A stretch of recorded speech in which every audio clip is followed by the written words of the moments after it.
Dan orang tua hampir kewalahan untuk membendung hal ini kepada anak-anaknya. Sekarang setiap anak memiliki handphone, mengetahui dunia luar.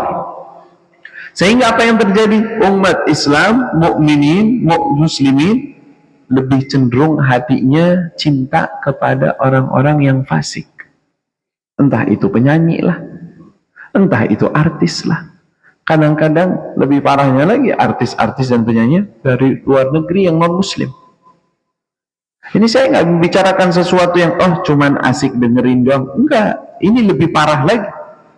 Sampai ada cinta, sampai ada fanatik, sampai ada sesuatu yang mereka anggap wah, hebat kepada orang-orang yang nggak pantas untuk mereka cintai sama sekali. Tapi saya pernah mengatakan kepada para pemuda-pemuda, kalian ini ketika kalian membanggakan atau bahasa sekarang ngefans kepada seseorang, kepada artis, kepada pemain bola misalnya, ngefans kepada pemain bola, kalau cuma saya suka nih permainan fulan, masih aja, cuman suka permainan. Tapi kalau sudah ngikutin, sudah dia segalanya dia tahu, terus dia cinta, hatinya pengen seperti itu, ini udah gak wajar. Saya mau tanya, emang dia itu udah ngasih kamu apa? Orang, normalnya orang cinta kepada sesuatu yang ada manfaat untuk dirinya. Sekarang pemain bola atau artis yang engkau bangga-banggakan, engkau taruh stikernya, engkau tahu keadaannya, ngikutin semua filmnya misalnya. Kalau udah suka sama artis bisa begitu, lagunya bisa hafal semua lagunya, tahu kegiatannya, ngikutin daripada YouTube-nya atau apanya, diikuti semua.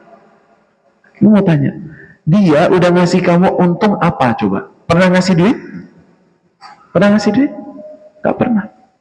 Pernah atau memperhatikan kalau engkau susah dia bakal nolong? Enggak. Kalau engkau sakit dia bakal datang? Enggak.